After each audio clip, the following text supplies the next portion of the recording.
கர்த்தருடைய நாமத்துக்கு மகிமை உண்டாவதாக. சரி, இன்றைக்கும் நான் எதை பற்றி ஆன்ட்டி போன மாதமே சொல்லிட்டாங்க, அடுத்த மாதம் மாரி நீ பேசணும் அப்படின்னு சொல்லி. நான் யோசிச்சுட்டு இருக்கும் போது எனக்குள்ளே வந்த ஒரு வார்த்தை தான் ரிஜெக்ஷன் அப்படின்னு சொல்லி ஒரு வார்த்தை. ரிஜெக்ஷன்னு சொல்லலாம், ஃபெயிலியர்ஸ்ன்னு சொல்லலாம், இல்லை ஒதுக்கப்பட்டவர்கள், தள்ளப்பட்டவர்கள் அப்படின்னு சொல்லலாம். இன்றைக்கி நம்மளோட லைஃப்பில் நம்ம நிறைய ரிஜெக்ட் பண்ணியிருப்பாங்க, நிறைய பேர் நம்மளை ரிஜெக்ட் பண்ணியிருப்பாங்க, நிறைய சுச்சுவேஷன்ஸ் நம்மளை ரிஜெக்ட் பண்ணியிருக்கோம். அதுவும் எஸ்பெஷலாக நம்ம யூத்தாக இருக்கும் பொழுது ஒரு காலேஜ் போகிறோம், இல்லை ஒரு எக்ஸாமுக்காக படிக்கிறோம், எதிர்பார்த்த மார்க் வரலை, இல்லை ஒரு ஆஃபீஸில் வேலை செய்கிறோம், அங்கே நம்மளுக்கு எதிர்பார்த்த ஒரு விஷயம் நடக்கலைன்னு சொல்லி அநேக இடத்துல நம்ம ரிஜெக்ட் பண்ணுவாங்க. இன்றைக்கி இந்த ரிஜெக்ஷன் அப்படின்ற ஒரு லைஃப் நம்மளுடைய கிறிஸ்டியன் லைஃப்குள்ளே இருக்கவே கூடாது. ஏன் தெரியுமா?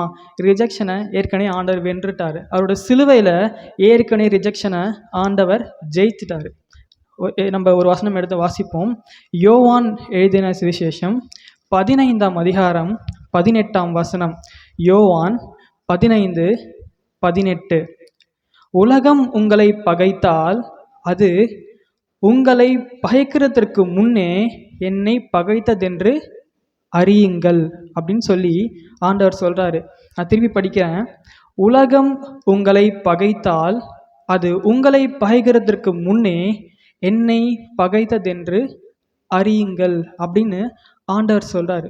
அப்போ இந்த உலகத்தில் உங்களை யாராச்சும் பகைக்கிறாங்க, இல்லை உங்களை யாராச்சும் ரிஜெக்ட் பண்ணுறாங்க அப்படின்னு சொல்லி உங்களுக்கு தோணுச்சுன்னா, உங்களுக்கு உங்களுடைய சிந்தனைக்கு வர வேண்டிய முதல் விஷயம் என்னன்னு கேட்டிங்கன்னா, நம்மளை பகைக்கிறதுக்கு முன்னாடி ஆண்டவர் ஏற்கனவே பகைச்சிருக்காங்க. இந்த உலகத்தில் அவர் பகைக்கப்பட்டார்.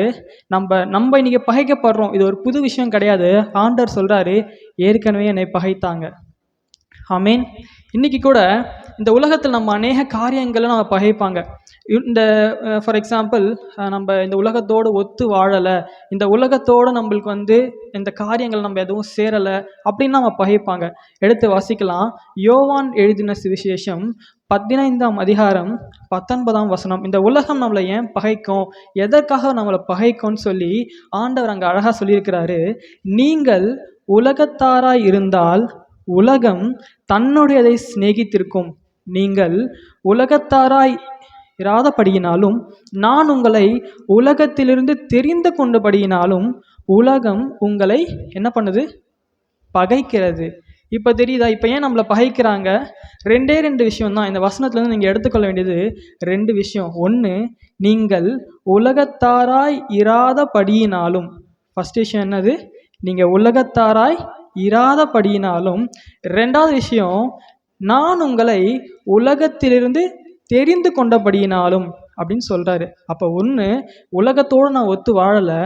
இன்னொன்று, ஆண்டவர் என்னை தெரிந்து கொண்டதின் காரணம் இந்த உலகம் என்னை பகைக்கும். ஆமீன்.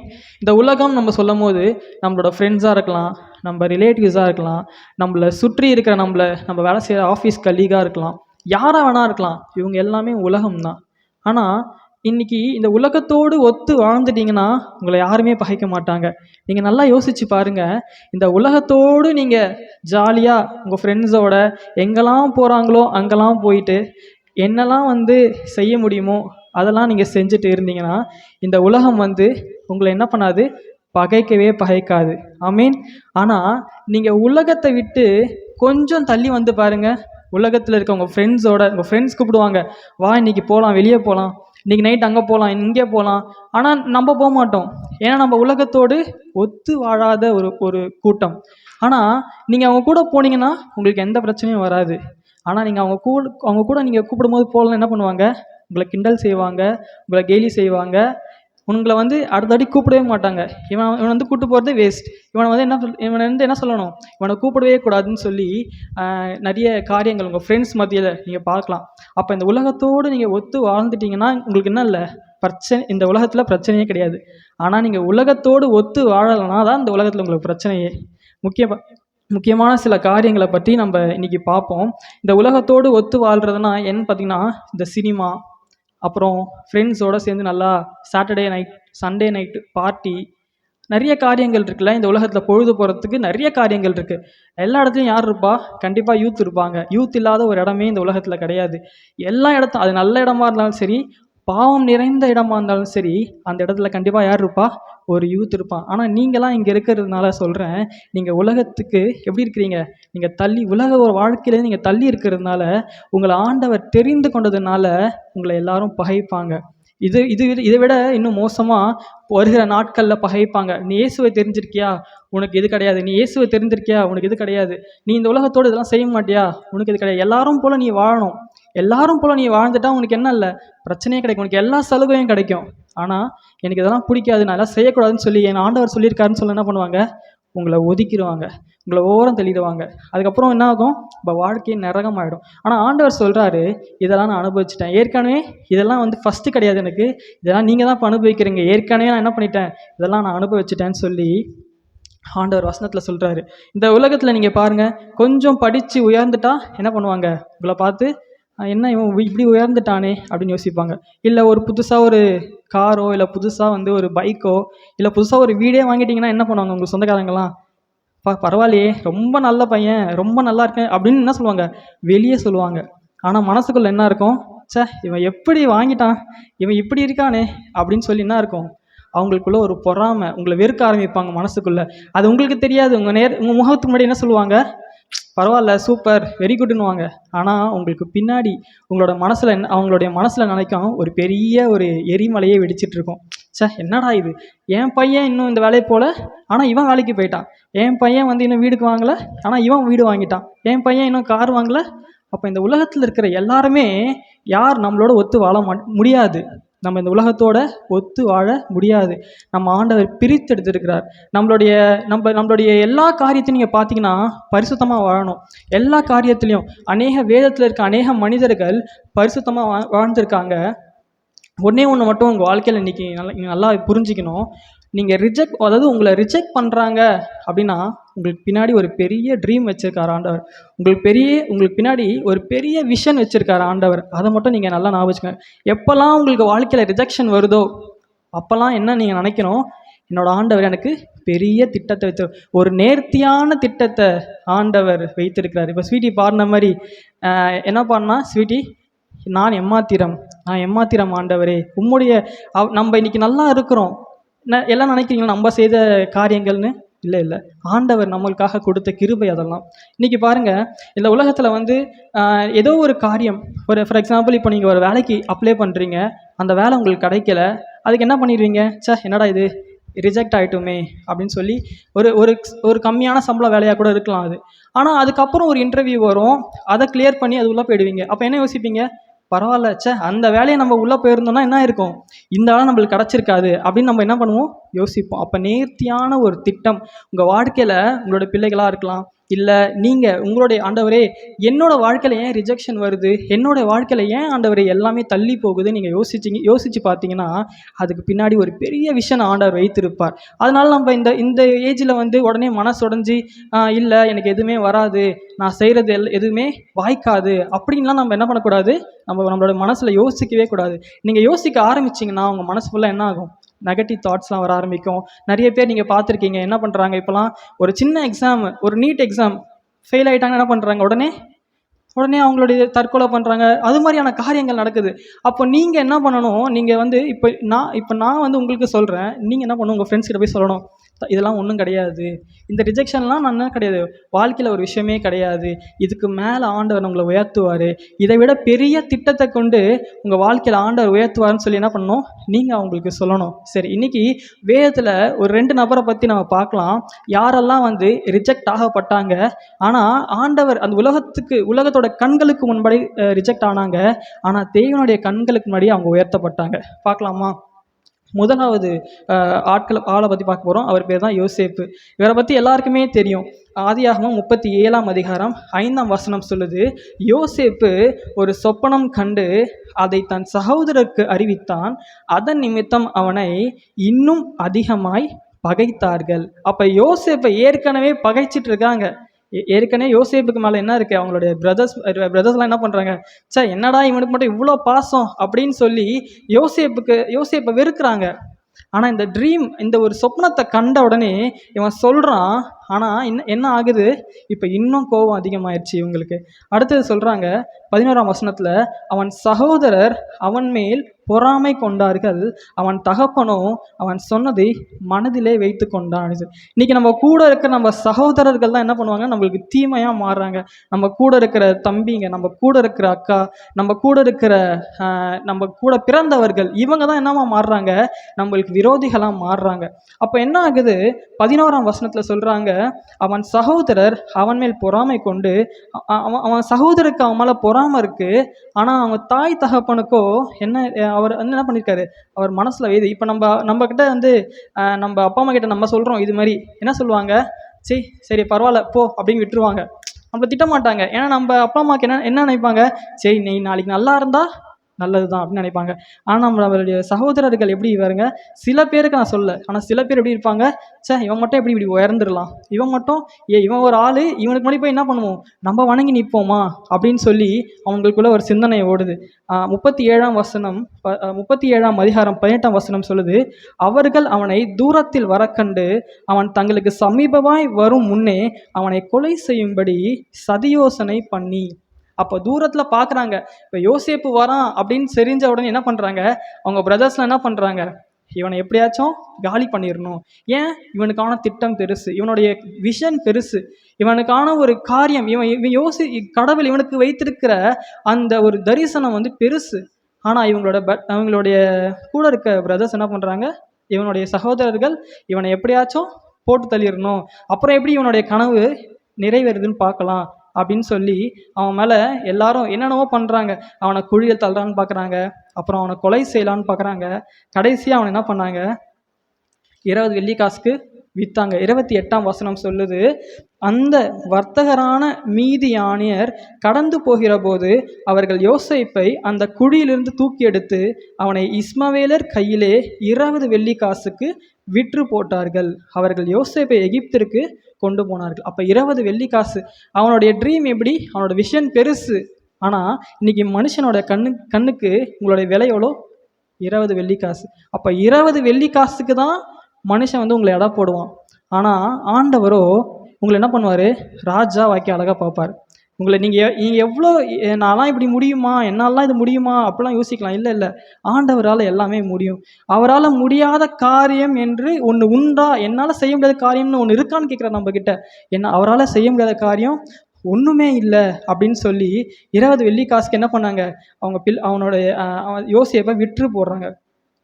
வேதம் சொல்லுது, சங்கீதம் 27ஆம் அதிகாரம் 10ஆம் வசனத்தில், என் தகப்பனும் என் தாயும் என்னை கைவிட்டாலும் கர்த்தர் என்ன பண்ணுவார், சேர்த்து கொள்வார். அப்போ யார் என்னை கைவிட்டாலும் இந்த உலகத்தில் எல்லாரும் என்னை ஒதுக்கி தள்ளிட்டாங்க, நான் சொல்கிறது யாருக்குமே புரியலையே, நான் நினைக்கிற இந்த காரியம் யாருக்குமே புரியல, ஏன் என்னை மதிக்க மாட்டுறாங்க, நான் சொல்கிறது ஏன் புரிய மாட்டேங்குது உங்களுக்கு நீங்கள் நினைக்கலாம். ஆனால் உங்கள் அப்பா அம்மா கூட உங்களுடைய சில விஷயங்களை இதெல்லாம் ஒரு விஷயமா தள்ளி போட்டுருவாங்க. ஆனால் ஆண்டவர் சொல்கிறாரு, என் தகப்பனும் என் தாயும் என்னை கைவிட்டாலும் கர்த்தர் என்னை சேர்த்து கொள்வார் அப்படின்னு சொல்லி சங்கீதம் 27ஆம் அதிகாரத்தில் 10ஆம் வசனம் சொல்லுது. நிறைய காரியங்கள் நடக்குது.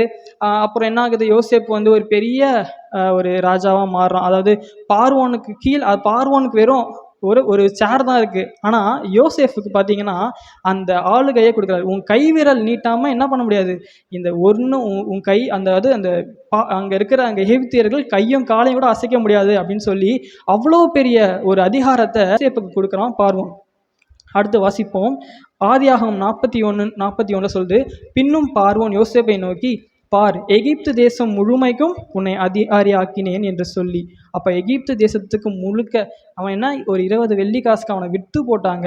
ஆனால் இன்னைக்கு ஆண்டவர் அவன் எப்படி உயர்த்திருக்காரு, இந்த எகிப்து தேசத்து முழுவதுக்கும் அவன் என்னவா இருக்கான், அவர் அதிகாரியாக இருக்கிறது நாம் பார்க்குறோம். 41-44 பார்க்குறோம். பின்னும் பார்வோன் யோசேப்பை நோக்கி, நான் பார்வோன், ஆனாலும் எகிப்து தேசத்தில் உள்ளவர்களில் ஒருவனும் உன் உத்தரவு இல்லாமல் தன் கையையாவது தன் காலையாவது அசைக்கவே முடியாது. அப்போ கையை காலை அசைக்கணும்னா கூட யாரை கேட்கணும், யோசேஃபை கேட்கணும். அப்போ எவ்வளோ பெரிய ஒரு மேன்மையை கொடுக்குறாருல. அவனுடைய ட்ரீம், அவனை எல்லாரும் தள்ளினாங்க, அவனை ரிஜெக்ட் பண்ணாங்க. அவன் வீட்டில் இருக்க அப்பா அம்மா ரிஜெக்ட் பண்ணாங்க, அவன் கூட பிறந்த அவனுடைய சகோதரர்கள் ரிஜெக்ட் பண்ணாங்க. ஆனால் ரிஜெக்ட் பண்ணாத ஒரே ஒரு தெய்வம் யார், இயேசு மட்டும்தான். அவனை எவ்வளோ அவனுக்கு பாவங்களை அவனை செய்ய சொல்லி அவனை எவ்வளவோ அவனை வந்து எப்படியாச்சும் அவனை காலி பண்ணிடணும் அப்படின்னு நினச்சாங்க. அந்த பார்வோனோட மனைவி அவனை தவறுதலாக யூஸ் பண்ண ட்ரை பண்ணாங்க. இவன் எல்லாத்தையும் விட்டு ஓடிட்டான். ஆனால் ஆனால் தேவன் பாருங்க, அவன் கூடவே இருக்காரு, எல்லா இடத்துலையும் அவனோட இருக்காரு. ஆதியாகமம் 39:23 சொல்லுது, கர்த்தர் அவனோடு இருந்தபடியினாலும் அவன் எதை செய்தானோ அதை கர்த்தர் வாய்க்க பண்ணினபடியினாலும் அவன் வாசமாயிருந்த யாதொன்றையும் குறித்து சிறைசாலை தலைவன் விசாரிக்கவே இல்லை. அவனை சிறைசாலை தலைவன் வந்து விசாரிக்கவே இல்லையா. ஏன் தெரியுமா? கர்த்தர் அவனோட இருக்கிறார், அவன் செய்கிற காரியங்கள் எல்லாவற்றையும் ஆசீர்வதிக்கிறார். அப்போ ஏசப்பா இன்னைக்கு நம்ம கூட இருந்தால் எல்லா காரியத்தையும் ஆண்டவர் என்ன பண்ணுவார்? கண்டிப்பாக ஆசீர்வதிப்பார். ஆனால் நம்ம வாழ்க்கையில் நிறைய பிரச்சனைகள் வரலாம், சுச்சுவேஷன் சரியில்லாமல் இருக்கலாம், ஃபேமிலியில் நிறைய பிரச்சனைகள் வரலாம். இந்த சின்ன வயசில் நீங்கள் வந்து என்னடா இதுவே இவெல்லாம் இப்படி இருக்கானே, என் ஃப்ரெண்டு இப்படி இருக்கானே, ஆனால் நான் இப்படி இருக்கனே அப்படிலாம் நீங்கள் உங்கள் மைண்டில் நிறைய நிறைய திங்கிங்லாம் வந்து போயிட்டுருக்கோம். ஆனால் இவ்வளோ நடந்துமே அவன் என்ன செய்யலை? ஒரு பாவம் செய்யலை, ஆண்டவர் எதுவும் எதிர்த்து பேசலை. என்னடா இது வாழ்க்கை அப்படின்னு சொல்லி கூட யோசேப்பு எந்த ஒரு இடத்துலையும் சொல்ல. ஏன் தெரியுமா? கர்த்தர் அவனோடு இருக்கிறத யோசேப்புக்கு தெரியும். என் கூட யார் இருக்கா? ஆண்டவருக்கு. எல்லாம் பெரிய ஆண்டவர் என் கூட இருக்கும்போது இந்த உலகத்தார் நம்மளை ரிஜெக்ட் பண்ணா என்ன, அக்செப்ட் பண்ணா என்ன, ஆண்டவர் நம்ம கூட இருந்தால் நம்மளுக்கு எல்லாமே ஜெயம்தான். ஆமீன். ஓகே. 1 பேதுரு 5:7 சொல்லுது, அவர் உங்களை விசாரிக்கிறபடியானால் உங்கள் கவலைகள் எல்லாம் அவர் மேல் வைத்து விடுங்கள்னு சொல்லி பேதுருல சொல்கிறாரு. அப்போது நம்ம கவலையெல்லாம் நம்ம மனசுக்குள்ளே போட்டு என்னடா திருப்பி திருப்பி நம்ம ஃபெயிலியர் வந்துகிட்டே இருக்கே, நம்ம வாழ்க்கையில் வந்து திருப்பி திருப்பி நம்ம பின்னோக்கி போயிட்டே இருக்குமே, நம்ம என்ன பண்ணக்கூடாது? நினைக்கவே கூடாது. நம்ம எல்லா கவலையும் எங்கே வைக்கணும்? ஆண்டவர் மேலே வைக்கணும். அவர் உங்களை விசாரிக்கிறபடியினால் உங்கள் கவலைகளை எல்லாம் எங்கே வைக்கணும்? அவர் மேலே வச்சிடணும் அப்படின்னு சொல்லி ஆண்டவர் சொல்கிறாரு. இதுக்கெல்லாம் காரணம், இந்த யோசேப்பை உயர்த்ததுக்கு காரணம் என்ன? கர்த்தர் யோசேஃபோடு இருந்தார். ஆமீன். அவர் இருந்ததுனால மட்டும்தான் அவன் இருந்ததுனால மட்டும்தான் அவனால் உயர முடிஞ்சுது. மற்றபடி கர்த்தர் இல்லைன்னா என்ன பண்ண முடியும்? அவன் ஏதோ ஒரு நம்மளை வந்து நம்ம பாவம் செய்யாமலே நம்ம பாவம் செஞ்சோன்னு சொல்கிறாங்களே, நம்மளை இவ்வளோ நம்மளை வந்து பழி சொல்கிறாங்கன்னு சொல்லி அவன் என்ன பண்ணியிருப்பான்? ஏதோ ஒரு தற்கொலையோ இல்லை எங்கேயோ ஓடி போயிருப்பான். ஆனால் அவன் நின்று அவன் இந்த இடத்துல இருந்ததுக்கு காரணம் அவனோட தரிசனம். அந்த தரிசனம் கண்டிப்பாக நிறைவேறும், ஒரு நாள் நிறைவேறும். ஆனால் அது வரைக்கும் எப்படி இருக்கணும்? பொறுமையாக இருக்கணும். இன்றைக்கி நம்ம நிறைய முடிவுகள் நம்மளே எடுத்துக்கிறோம். ஓகே, இது போயிடுச்சா நம்ம இதுக்கு போகலாம், இது போயிடுச்சா நம்ம அதுக்கு போகலாம் அப்படின்னு சொல்லி நம்மளோட மனசில் நம்மளே முடிவு எடுக்கிறோம். அதுதான் தப்பு. நம்மளுக்கு தெரியாது நாளைக்கு என்ன வைத்திருக்கிறாங்க, நாளைக்கு கர்த்தர் நமக்கு என்ன வைத்திருக்காருன்னு சொல்லி நமக்கு தெரியாது. நம்மளோட அறிவு நம்ம யோசித்து பார்த்தோம்னா நம்ம இவ்வளோ தான் யோசிப்போம். ஆனால் கர்த்தர் யோசிக்க ஆரம்பித்தாருன்னா அது வந்து ஒரு பெரிய ஒரு மாற்றுதல் நம்ம வாழ்க்கையில் கொண்டு வரும். நம்ம வாழ்க்கையே திருப்பி போட்டுரும். அவருடைய திட்டம், நான் கண்ட மேன்மைகள் எல்லாம் என்னது? அவருடைய ஈவு. நம்ம பாட்டு பண்ணோம்ல, நான் கண்ட மேன்மைகள் எல்லாம் தயவு, அவெல்லாம். அப்போ அவருடைய திட்டம் எல்லாமே பெருசு. நம்ம யோசிப்போம், நம்ம ஒரு சின்ன வேலை கிடைச்சா போதும், ஒரு சின்ன கம்பெனிக்கு போகலாம், ஏதோ ஒரு 10,000 சம்பளம் கிடைச்சா போதும் ஒரு பையன் அப்படி நினைப்போம். இல்லை, ஆண்டவர்களை கொண்டு போய் உயரத்தில் வைப்பார். மாதம் ஒரு 50,000மோ 1,00,000மோ. உங்களுக்கே ஆச்சரியமாக இருக்கும், என்னடா இது நான் ஏதோ எதிர்பார்த்தனே, ஆனால் இன்றைக்கி ஆண்டவர் என்ன இப்படி உயர்த்திருக்காரு. அதெல்லாம் நீங்கள் உங்களுக்கு வாழ்க்கையில் கிடைக்கணும்னா ஒரே ஒரு விஷயம் நீங்கள் பண்ணணும். இந்த உலகத்தில் உங்களுக்கு நிறைய ரிஜெக்ஷன்ஸ் வரும், நிறைய பிரச்சனைகள், ஃபெயிலியர்ஸ் வரும். அதையெல்லாம் நீங்கள் தாங்கிக்கணும். ஏன்னா அதெல்லாம் தாங்கினீங்கன்னா தான் கிடைக்கிற ஒரு வெகுமதி பெருசாக இருக்கும். நீங்கள் அதெல்லாம் முடியாது, நான் ஷார்ட்கட்டில் போவேன், நான் இப்படி போவேன், இதெல்லாம் என்னால் முடியும் அப்படின்னு சொல்லி உங்களோட நீங்கள் யோசிக்க ஆரம்பிச்சிங்கன்னா உங்களால் முன்னேறவே முடியாது. நீங்கள் ஆண்டவர் கையில் கொடுத்துட்டிங்கன்னா நீங்கள் எஃபர்ட் போட தேவையில்ல. ஆனால் நீங்களாக பண்ணிங்கன்னா ஒரு காரியத்துக்கு நீங்கள் எஃபர்ட் போடணும், நீங்கள் போய் தேடணும், நீங்களாக எல்லாத்தையும் செய்யணும். நீங்கள் தேட வேண்டிய ஒரே ஆண்டவர் மட்டும்தான். ஆண்டவரை தேடிங்கன்னா போதும், இதெல்லாம் நம்மளுக்கு என்ன பண்ணுறோம்? நம்ம கூட வந்துடும். நம்ம என்ன பண்ணுறோம்? இதெல்லாம் தேடி போகிறோம், ஆண்டவரை மறந்துடும். அதனால தான் இன்றைக்கி நம்ம என்ன பண்ணுறோம்? நம்மளுடைய வாழ்க்கை வந்து நிறைய சக்ஸஸ் ஆகாமல் நம்ம நிறைய பிரச்சனைகளில் மாட்டிக்கிறோம். இந்த சின்ன வயசில் நிறைய பேர் வந்து பார்த்திங்கன்னா நிறைய ஃபோன் மூலியமாக நிறைய செய்யக்கூடாத காரியங்கள்லாம் செய்து அவங்க வாழ்க்கையை வீணடிச்சுக்கிறாங்க. இதுக்கெல்லாம் காரணம் என்ன? அவங்களோட சிந்தனைகள். அப்போ மாறுபாடாக நம்மளோட சிந்தனைகள், நம்மளுடைய பிசாசுக்கு நம்ம மைண்டை இடம் கொடுத்துட்டோன்னு சொன்னால், சின்ன ஸ்பேஸ் கொடுத்துட்டிங்கன்னா போதும், ஒரே ஒரு விதையை மட்டும் தான் வச்சுட்டு போயிடுவான். ஆனால் அது பார்த்திங்கன்னா பெருசாக வளர்ந்து பெரிய அறுவடையாக ஆகிடும். ஆனால் நீங்கள் எந்த ஒரு நெகட்டிவ் திங்கிங்கையும் உங்களோட மைண்ட்குள்ளே நீங்கள் கொண்டு வரக்கூடாது. இந்த வயசில் வந்து நீங்கள் எப்போவுமே பாசிட்டிவாக யோசிக்கணும். ரிஜெக்ஷன் வருதா, பரவாயில்ல, என் ஆண்டவர் என் கூட இருக்கார், நான் அடுத்தது நல்லா பண்ணுவேன் அப்படின்ற ஒரு மனப்பக்கம் வரணும். என்னால் இது முடியலையே, நான் இதை போய் செய்ய போகிறேன், இதெல்லாம் செய்ய முடியுமா அப்படின்றத அந்த ஒரு மைண்ட் செட்டே என்ன பண்ணக்கூடாது? நம்ம மனசுக்குள்ளே இருக்கக்கூடாது. அப்படி தான் ஒரு ஒரு அக்கா இருந்தாங்களாம், சாரான்னு சொல்லி ஒரு அக்கா இருந்தாங்களாம். அந்த அக்கா ஒரு நல்ல புக் எழுதுறவங்களாம். இந்த அக்கா வந்து 1000 புக்ஸ் எழுதுனாங்களாம். ஒரு புக்கும் எழுதி எழுதி என்ன பண்ணுவாங்களாம், பிரிண்டிங் ஆஃபீஸ்க்கு அனுப்புவாங்களாம். இந்த புக்கை அவங்க வந்து பிரிண்ட் பண்ணுவாங்கன்னு சொல்லி. ஆனால் ஒரு புக்கு அனுப்பும் போதும் ரிட்டன் வருமா, இல்லை நல்லா இல்லை நல்லா இல்லைன்னு சொல்லி திருப்பி திருப்பி வருமா. இந்த அக்காவுக்கு ஒரே கவலை, என்னடா இது இவ்வளோ புக்ஸ் எழுதியிருக்கோம், கண்ணு முழிச்சு நைட்லாம் தூங்காமல் இவ்வளோ கஷ்டப்பட்டு நம்மளோட சிந்தனைகள்லேருந்து எழுதி நம்ம புக் எழுதுறதுலாம் ஈஸியான காரியமா கிடையாது, ரொம்ப கஷ்டம். அவங்களுடைய அவங்களுடைய நிறைய யோசித்து கரெக்டாக தப்பெல்லாம் செக் பண்ணி எல்லாம் பண்ணி அனுப்புவாங்க. ஆனால் அந்த அக்காவுக்கு வர்றது எல்லாமே ரிஜெக்ஷன் மெயிலாக வந்து இருந்துச்சான். சரி இதுக்கு மேலே வந்து நம்ம இதை விட்டுறணும் அப்படின்னு சொல்லிட்டு கடைசியாக ஒரு வாட்டி ட்ரை பண்ணலான்னு சொல்லி ஒரே ஒரு புக்கை எழுதி அவங்க ஒரு சின்ன பப்ளிஷிங் ஆஃபீஸ்க்கு அனுப்பிச்சாங்களாம். ஆனால் பாருங்கள், இந்த சின்ன பப்ளிஷிங் ஆஃபீஸ் என்ன பண்ணாங்க, அவங்க புக்கை அக்செப்ட் பண்ணிக்கிட்டாங்களாம். அக்செப்ட் பண்ணி அந்த புக்கை வந்து நிறைய பேருக்கு வெளியிடும் போது அந்த புக் ஃபுல்லாக சோல்ட் அவுட் ஆகிடுச்சான். புக்கே இல்லை அப்படின்ற, அதாவது பிரிண்ட் அடித்ததுக்கும் தாண்டி என்ன ஆச்சு, எல்லா புக்ஸும் விற்று போயிடுச்சான். அப்போ 1000 புக்ஸ் எழுதி கஷ்டப்பட்டாங்களே, ஆனால் ஒரே ஒரு புக்கு அந்த 1000 கஷ்டத்தையும் என்ன பண்ணுச்சு, மாற்றிடுச்சு. அப்போ இன்றைக்கி எல்லாமே இப்போ நம்மளுக்கு நிறைய நம்ம வாழ்க்கையில் ட்ரை பண்ணுவோம். ஆனால் எதுக்கும் சோர்ந்து போகாமல் என்ன பண்ணணும், நீங்கள் ட்ரை பண்ணணும். நீங்கள் அவ்வளோதான் முடிஞ்சு போச்சுன்னு நீங்கள் நின்றுட்டீங்கன்னா அதுக்கப்புறம் உங்களுக்கு வந்து உயர்வுகள் கிடைக்காது. நீங்கள் ஓடிக்கிட்டே இருக்கணும். இந்த வயசில் வந்து உங்களுக்கு பல டிஸ்ட்ராக்ஷன்ஸ் வரும். நம்ம மைண்டுக்குள்ளே என்னென்னவோ ஓடும். வீட்டு கவலைகள் ஒரு பக்கம் இருக்கும், அப்பா சரியில்லையே, எங்கள் அம்மா இப்படி இருக்காங்களே, அப்படி அப்படின்னு சொல்லி உங்களுக்கு பல கவலைகள் ஓடும். ஆனால் எதுக்குமே கவலைப்படாமல், ஆண்டவரே ஏன் தரிசனம் பெருசு அப்படின்னு சொல்லி அந்த தரிசனத்தை நோக்கி நீங்கள் ஓடுனீங்கன்னு சொன்னால் உங்கள் வாழ்க்கையே ஆண்டவர் மாற்றி போடுவார். யோவான் 1:14 சொல்கிறாரு, அவர் தமக்கு சொந்தமானதுனாலே வந்தார், அவரை சொந்தமானவர்களே அவரை ஏற்றுக்கொள்ளவில்லை அப்படின்னு சொல்லி. அப்போ இயேசு வந்து ரெண்டாவது ஒரு காரியம் பார்க்குறோம், இயேசுவை வந்து எல்லாரும் வெறுத்தாங்க. அவர் நிறைய அற்புதம் செஞ்சார். கண்களை திறந்தார், காதை செவிடாக இருக்கிற காதை என்ன பண்ணார், திறந்தார். அப்புறம் பல நாட்களாக கஷ்டப்பட்டு இருந்தவங்களை விடுவித்தார், பிசாசின் பிடியிலிருந்து அவ்வளோ அற்புதங்கள் பார்த்தாரு. ஏன் 5 அப்பம் 2 மீனை கொண்டு 5000 பேரை போஷித்தார். இதெல்லாம் பார்த்துட்டு வேதம் சொல்லுது, யோவான் 1:11, அவர் தமக்கு சொந்தமானதிலே வந்தார், அவருக்கு சொந்தமானவர்களே அவரை ஏற்றுக்கொள்ளவில்லை. இப்போ சொந்தமானவங்களை, இயேசுவுக்கு சொந்தமானவங்களே அவரை என்ன பண்ணல, ஏற்றுக்கொள்ளலை அப்படின்னு சொல்லி இயேசுவையே ரிஜெக்ட் பண்ணாங்க. அடுத்தது ஒரு வசனம் படிப்போம். மார்க் 3:21, அவருடைய இனத்தார் இதை கேட்ட பொழுது அவர் மதி மயங்கிருக்கிறார் என்று சொல்லி அவரை பிடித்து கொள்ளும்படி வந்தார்கள். இயேசு அநேக காரியங்களை வந்து வெளிப்படுத்தி காமிக்கிறார். ஒரு சர்ச்சுக்கு போகிறாரு, அந்த சர்ச்சில் இருக்கிற அந்த புஸ்தகத்தை வந்து அவர் படிக்கிறாரு.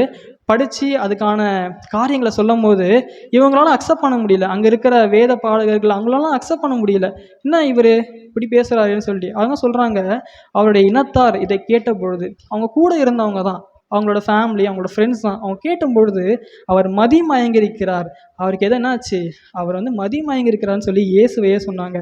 மார்க் 12:10 சொல்லுது, வீடு கட்டுகிறவர்கள் ஆகாதென்று தள்ளின கல்லே மூளைக்கு தலைக்கல்லாயிற்று. அப்போ இயேசுவை எல்லாரும் வேணான்னு சொல்லி தள்ளினாங்க. இவர் வேணாம், அவருடைய அற்புதம் வேணும், அவர் செய்கிற காரியங்கள் எல்லாம் வேணும், ஆனால் இயேசு மட்டும் வேணாம் அப்படின்னு சொல்லி இயேசுவை தள்ளினாங்க. ஆனால் அவருக்கு தெரியும், ஒரு நாள் கண்டிப்பாக இவங்க எல்லாரையும் தள்ளுவாங்க, ஒரு நாள் கண்டிப்பாக நான் சிலுவையில் அறையப்படுவேன்னு சொல்லி அவருக்கு தெரியும். ஆனால் இவங்க எல்லாரும் பாருங்கள், எவ்வளோ இவர் நன்மை செஞ்சோம், ஆனால் நன்மையே பெற்று, இவ்வளோ நன்மைகள் பெற்றும் என்ன பண்ணாங்க, அவரை வந்து ஒதுக்க ஆரம்பித்தாங்க இயேசுவை. அதன் மூலம் என்னாச்சு, அவரை அடித்தாங்க, அவர் துன்புறுத்தினாங்க, அவர் போட்டிருக்க துணியெல்லாம் கிழித்தாங்க, அவர் மூஞ்சில் துப்புனாங்க, அவர் உடம்பு ஃபுல்லாக காயமாக்குனாங்க, அவரை சிலுவையில் ஒப்பு கொடுத்தாங்க. அப்போது இவ்வளோ நன்மை பெற்றும் இயேசுவுக்கே இந்த பிரச்சனைனா நீங்களும் நானும் ஏமாத்திரம் இந்த உலகத்தில். நம்ம எவ்வளவோ நம்ம இயேசு எப்படி, அவர் ஒரு பரிசுத்தமான தெய்வம், அவர் பாவம்னா அவருக்கு என்னன்னே தெரியாது. அவருக்கே இவ்வளோ ரிஜெக்ஷன்ஸ் வரும்போது நம்ம வாழ்க்கையில் ரிஜெக்ஷன்ஸ் வருமா வரக்கூடாதா? கண்டிப்பாக வரும் நம்ம வாழ்க்கையில். அப்போ அவர் சொல்கிறாரு, நான் ரிஜெக்ஷன்ஸை ஜெயிச்சிட்டேன், அதனால நீங்களும் என்ன பண்ணணும், நீங்களும் ஜெயிக்கணும் அப்படின்னு சொல்லி ஆண்டவர் சொல்கிறாரு. லூக்கா 4:21 எழுந்திருந்து அவரை ஊருக்கு புறம்பே தள்ளி தங்கள் ஊர் கட்டப்பட்டிருந்த செங்குத்தான மலையின் சிகரத்திலிருந்து அவரை தலைகீழாய் தள்ளி விடும்படிக்கு அவ்விடத்திற்கு கொண்டு போனார்கள்.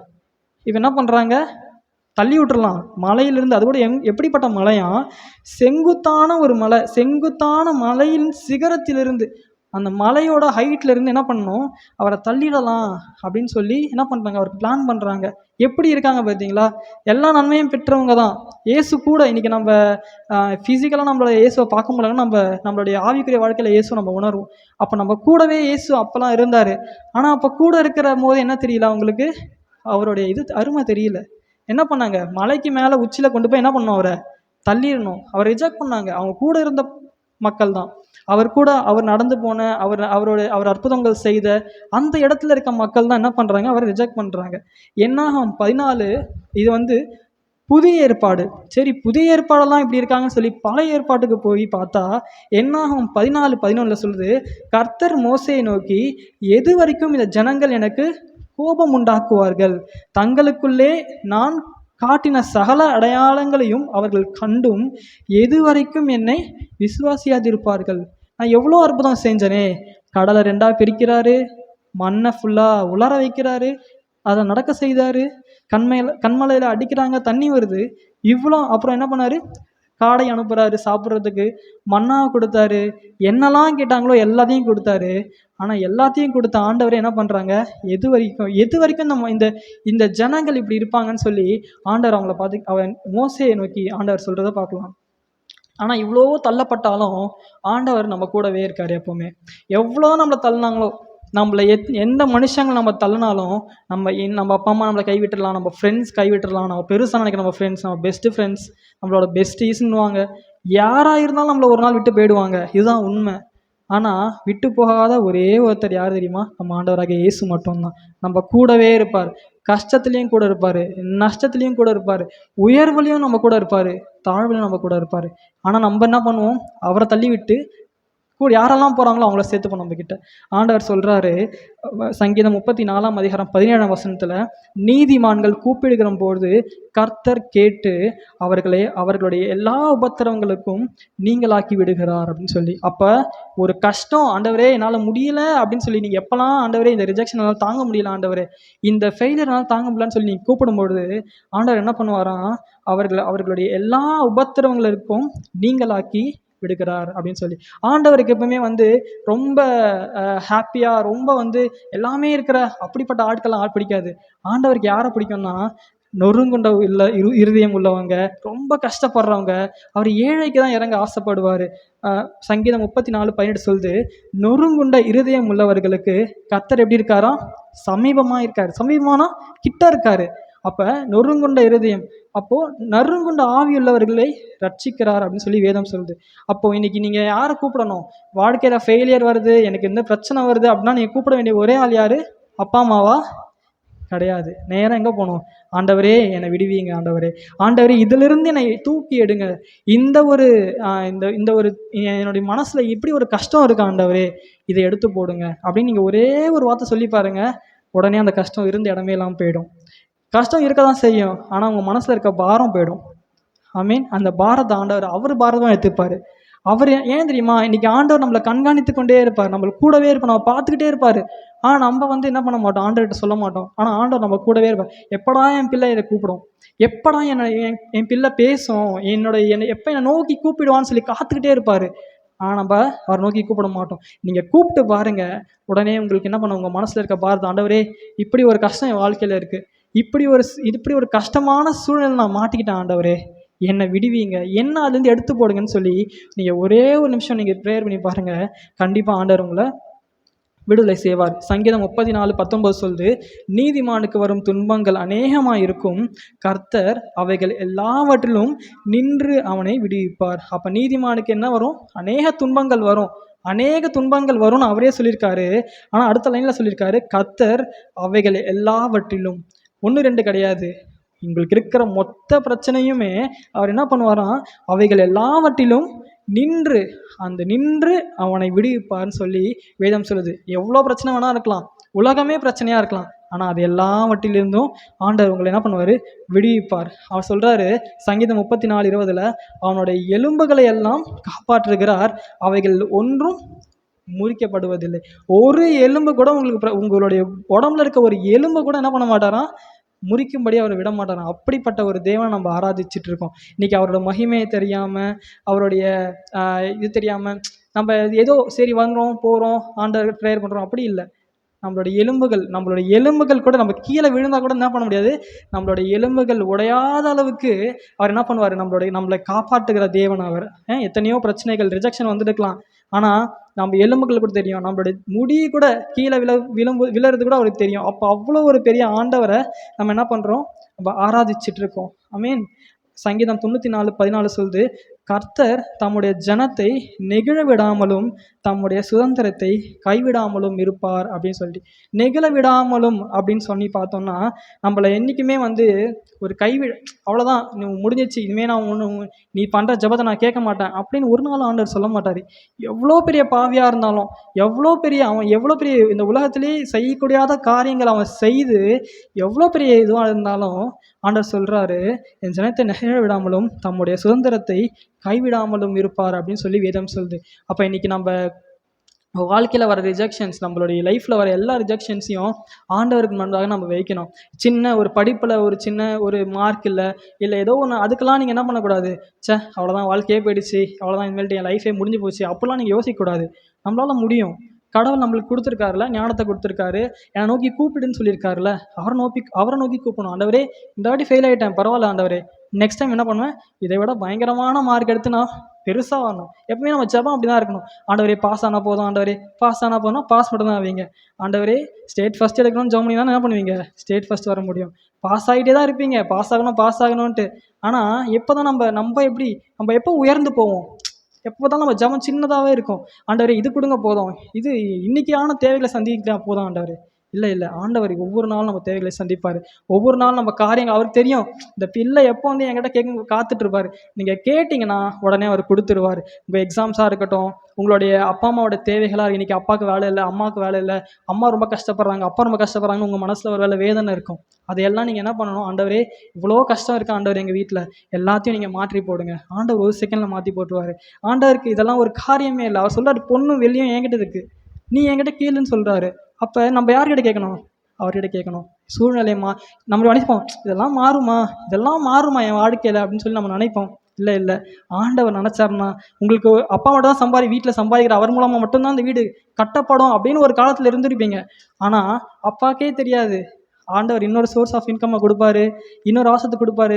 உங்களுக்கே ஆச்சரியமாக இருக்கும், இது எப்படி நடந்துச்சு என் வாழ்க்கையில், இது நடக்கிறதுக்கான காரியமே இல்லையே அப்படின்னு சொல்லி உங்களுக்கே யோசிப்பீங்க. அப்போ அந்த அளவுக்கு நம்ம ஆண்டவர் பெரியவர். நான் எங்கள் அம்மாவோட வயிற்றுக்குள்ளே இருக்கும்போது எங்கள் அம்மா எனக்கு நான் பிறந்தப்புறம் எங்கள் அம்மா எனக்கு சொன்ன ஒரு விஷயம், நான் வயிற்றுக்குள்ளே இருக்கும்போது எங்கள் அப்பா சொல்லிட்டாரு, அடுத்து பிறக்கிற பிள்ளை மட்டும் பெண்ணாக இருந்துச்சுன்னா கண்டிப்பாக என்ன பண்ண மாட்டேன், உன் கூட நான் வாழ மாட்டேன்ட்டேன். எங்கள் அம்மாவுக்கு ஒரே பயம், என்னடா இது, இப்போ தான் கல்யாணம் ஆயிடுச்சு, ஃபஸ்ட்டு என்னோட அக்கா தான், இப்போ தான் ஒரு குழந்தை பிறந்திருக்கு, அதுக்குள்ளே இப்படி சொல்கிறாருன்னு சொல்லி எங்கள் அம்மாவுக்கு ஒரே பயம். அப்போ பாருங்கள், நீங்களாச்சும் உலகத்தில் பிறந்த பிறகு தான் ரிஜெக்ட் பண்ணப்பட்டிருப்பீங்க. நானும் வயிற்றுக்குள்ளே இருக்கும் போதே என்ன பண்ணேன், என்னை அப்பயே ரிஜெக்ட் பண்ணிட்டார் எங்கள் அப்பா. அவர் சொல்லிட்டாரு, அடுத்தது மட்டும் பொண்ணாக பிறக்கட்டும், அதோட அவ்வளோதான், நான் இருக்க மாட்டேன் இந்த வீட்டில். ஏன்னா ஆண்டவர் எங்கள் அம்மாவோட ஜபத்தெல்லாம் கேட்டாருன்னு நினைக்கிறேன். கேட்டு நான் பாருங்கள், நான் யோசிச்சிருப்பேனா, நான் இங்கெல்லாம் பேசுவேன், நான் இங்கெல்லாம் உங்களோட இருப்பேன், யோசிச்சிருப்பேனா, என்னோடய திட்டம் ஆண்டவர் பெருசாக வைத்திருக்காரு, எனக்கு தெரியாது. ஆனால் நான் எங்கள் அம்மா எங்கள் அம்மா ஒரு ஆள் யோசிச்சிருப்பாங்க, ஆண்டவரே இப்போவே என் வாழ்க்கை இப்படி ஆகிடக்கூடாது ஆண்டவரே, எப்படியாச்சும் ஒரு பையனை கொடுங்க ஆண்டவருக்கு, அவர் வேண்டியிருக்கலாம்னு நான் நினைக்கிறேன். ஆனால் ஆண்டவருக்கு தெரியும், அவர் போடுற திட்டங்கள்லாம் வேறு, நம்ம நினைக்கிறதெல்லாம் இவ்வளோ, நம்மளுடைய மூளை எத்தனையோ அவ்வளோதான் நம்மளோட சிந்தனை இருக்கும். ஆனால் அவர் யோசிக்க ஆரம்பித்தாருன்னா உங்களோட லைஃபே தலைகீழாக மாறிடும். அதனால் இன்னைக்கு வருகிற இந்த சின்ன பிரச்சனைகள், இந்த ஷார்ட்டாக இந்த ஃப்ரெண்டை கூப்பிட்டானா போல அதோட என் வாழ்க்கையே முடிஞ்சிடும், இந்த ஃப்ரெண்டு என்னை கிண்டல் பண்ணுவான், எல்லாத்துக்கும் தள்ளி இருங்க. இன்றைக்கி நான் காலேஜ் படிக்கும் போதெல்லாம் எல்லாருமே தியேட்டருக்கு போவாங்க. பசங்களே எல்லோரும் காசை கொடுத்து டிக்கெட் புக் பண்ணி எல்லாம் தியேட்டருக்கு போவாங்க காலேஜ். ஆனால் என்னை மட்டும் நானே சொல்கிறேன், என்னை கூட்டு போகாதீங்க, எனக்கு கூட்டு போனால் உங்களுக்கு தான் காசு வேஸ்ட்டுன்னு. எனக்கு ஒன்றும் தெரியாது, நான் சினிமாவும் பார்த்தது கிடையாது. என்னோடய வாழ்க்கையில் எங்கள் வீட்டில் டிவி கனெக்ஷனே இது வரைக்கும் இல்லை. எங்கள் வீட்டில் டிவி கனெக்ஷனே கிடையாது. எப்போயாச்சும் எங்கள் வீட்டில் யூடியூப் போடும், அவ்வளோதான் டிவியில். அதை தவிர்த்து ஒன்றுமே கிடையாது எங்கள் வீட்டில்.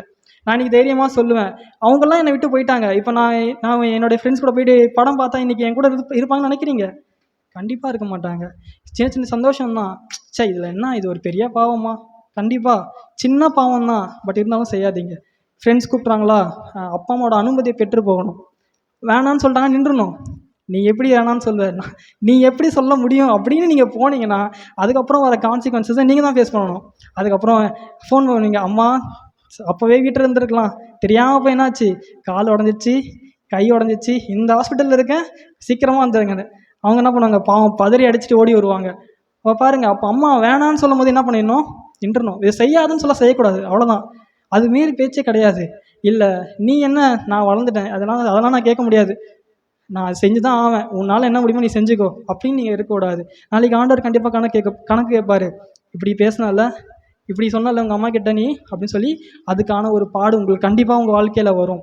அதனால் இன்றைக்கி என்ன நடந்தாலும் ஆண்டவர்கிட்ட என்ன பண்ணணும், இவங்க இப்போ யோசேப்பாக இருக்கட்டும், யோசேப்புக்கு தேவன் கொடுத்த திட்டம் பெருசு, ஏசப்பாக்கு பாருங்கள் பிதா கொடுத்த திட்டம் பெருசு, இவங்களோட திட்டங்கள்லாம் பெருசாக இருந்துச்சு. ஆனால் இவங்கெல்லாம் யாரை சார்ந்திருந்தாங்க, கடவுளை சார்ந்திருந்தாங்க. சும்மா இவங்கெல்லாம் காப்பாற்றப்பட்டாங்க, இவங்கெல்லாம் இவங்களுக்கு இவ்வளோ காரியங்கள் நடந்துச்சு கிடையாது. அவங்க அதாவது அவங்க சார்ந்திருந்த ஒரே ஒருத்தர் நம்மளோட ஆண்டவர் தான். அவங்க சார்ந்திருந்ததுனால தான் அவங்களுக்கு இதெல்லாம் வாய்ச்சுது. அவங்க மட்டும் உலகத்தில் அப்படி சாஞ்சி போயிருந்தாங்க, நிறைய காசு இருக்கலாம், நிறைய பணம் இருக்கலாம், உலகத்தில் கார் பங்களான்னு வாழலாம், ஆனால் ஒரு நிமிஷம் கூட சமாதானம் மனசில் இல்லைன்னு சொன்னால் அதெல்லாம் ஒன்றுமே கிடையாது. இன்றைக்கி கோடியாக சேர்த்து வச்சுருப்பாங்க, நிறைய பில்டிங் அப்படி இப்படி நிறைய சொத்துக்கள் இருக்கலாம், ஆனால் நைட் என்ன இருக்கும், பயத்தில் ஐயோ எங்கடா கண்ணை மூடினா வீட்டுக்குள்ளே யார் பூந்துருவாங்கன்னே தெரியாது, அந்த அளவுக்கு பயத்தில் தூங்குவாங்க. அதனால் இதுக்கெல்லாம் ஆசைப்படாதீங்க. என்ன இருக்கோ இன்றைக்கி நம்ம லைஃப்பில் ஓகே இவ்வளோதானா, சரி ஓகே போதும் ஆண்டவரே, எனக்கு இதை கொடுத்தீங்களா, நன்றி ஆண்டவரே, என்னை ஆசீர்வதிங்க, உங்களால் முடியும், அவ்வளோதான். ஆண்டவரே எங்கள் அம்மா எனக்கு கண்டிப்பாக இந்த வயசு நான் வந்த உடனே எங்கள் அம்மா எனக்கு பைக் வாங்கி தரணும் அப்படின்னு சொல்லி யாரெல்லாம் பசங்க ஒரு வேளை நீங்கள் வீட்டில் சண்டைலாம் போட்டுறீங்களா, என்ன எடுத்துக்கோங்க உதாரணமாக. நான் என்னுடைய காலேஜில் பைக் கேட்கல, எனக்கு தெரியும் எங்கள் வீட்டில் சூழ்நிலை எப்படின்னு தெரியும். காலேஜில் பைக் கேட்கல, ஸ்கூலில் பைக் கேட்கல, ஏன் இன்னும் நான் வேலை செய்கிறேன், இன்னும் கூட நான் எங்கள் வீட்டில் எதுவும் கேட்க மாட்டேன்.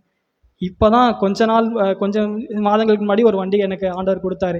நான் இன்றைக்கி இருக்க பசங்க எனக்கு இதை வாங்கி கொடுத்தா தான் நான் காலேஜ் போவேன், வாங்கி கொடுத்தா தான் நான் படிப்பேன் அப்படின்னு சொல்கிறாங்க. அப்போது இதெல்லாம் என்னது, வீணான ஒரு பாரத்தை உங்கள் அப்பா அம்மா மேலே நீங்கள் செலுத்துறீங்க. அதுக்கெல்லாம் ஆசைப்படாதீங்க, அதெல்லாம் உங்களுக்கு ஈஸியாக கிடச்சிரும், நீங்கள் சம்பாதிச்சு நீங்கள் அழகாக வாங்கிக்கலாம், அதெல்லாம் ஒரு விஷயமே கிடையாது. நீங்கள் ஒரு செய்கிற அப்பா அம்மாவையோ அவங்களோட வார்த்தைகளை மதித்து அவங்கள உயர்த்தி அவங்கள அழகு பார்க்கணும். இப்படி ஒரு காரியம் உங்கள் மனசில் எப்போவுமே இருக்கணும். அதனால் இன்றைக்கி நான் கொடுக்குற ஒரு சின்ன அட்வைஸ் தான், உங்கள் மனசில் இது எப்போவுமே இருக்கணும். வாழ்க்கையில் எப்போல்லாம் ஃபெயிலியர் வரதோ என்ன பண்ணணும், ஏசப்பாவை நோக்கி பார்க்கணும்.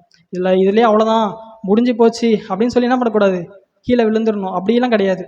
இன்னும் ஆண்டவர் என்னை உயர்த்தணும், இது கிடையாது ஆண்டவர், இன்னும் நான் மேலே போகணும், இன்னும் மேலே இந்த உலகத்தில் இருக்கவங்கள பார்த்து என்னை ஆச்சரியப்படத்தக்க என்னை உயர்த்தி என்ன பண்ணணும், நீங்கள் ஆசீர்வதிக்கணும் ஆண்டவரே அப்படின்னு சொல்லி ஒவ்வொரு நாளும் நீங்கள் ஜெபிக்கணும். ஒவ்வொரு நாளும் ஆண்டவர் உங்களை ஆசீர்வதிப்பாராக. இன்றைக்கும் நம்ம ஒரு சின்ன பாடலை பாடி நம்ம முடிக்கலாம். காசு பணம் இல்லாம, முகவரி இல்லாம, தனிமையில் நாழுதத நீர் மறக்கலையே. காசு பணம் இல்லாம, முகவரி இல்லாம, தனிமையில் நாழுதத நீர் மறக்கலையே. நான் உடஞ்சி போய் கிடந்தேன், நான் நொறுக்கப்பட்டு கிடந்தேன், என்னை ஒட்டி சேர்க்க நீங்க வந்ததை நான் மறக்கலையே. என் கண்ணீரை நீங்க தொடச்சி விட்டதை நான் மறக்கலையே. எல்லாம் நினைச்சுப்போமா, உம்மை ஆராதிப்போம் அழகே, என்னை மன்னிக்க வந்த அழகே, உன்னை பாட உம்மை புகழ ஒரு நாவு பத்தலையே. உம்மை ஆராதிப்பேன் அழகே, என்னை மன்னிக்க வந்த அழகே, உம்மை பாட உம்மை புகழ ஒரு நாவு பத்தலையே. ஆயிரங்கள் பார்த்தாலும் கோடிசனம் இயேசுவை போல அழகு. ஆயிரங்கள் பார்த்தாலும் கோடிசனம் இருந்தாலும் சொல்லுவோமா,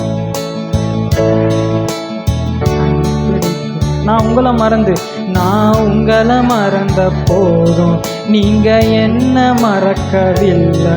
நான் கீழே விழுந்தோம், நீங்க துக்க மறக்கலையே. அட மனுஷர் நீங்க என்ன சொல்லுவோம், உண்மை யாரு? உம்மை ஆராதிப்பேன் அழகே, என்னை மன்னிக்க வந்த அழகே, உம்மை பாட உம்மை புகழ ஒரு நாவு பத்தலையே. உம்மை ஆராதிப்பேன் அழகே, என்னை மன்னிக்க வந்த அழகே, உம்மை பாட உம்மை புகழ ஒரு நாவு பத்தலையே. உம்மை ஆராதிப்பேன் அழகே, என்னை மன்னிக்க வந்த அழகே, உம்மை பாட உம்மை புகழ ஒரு நாவு பத்தலையே. லாஸ்டா ஒரு டைம்.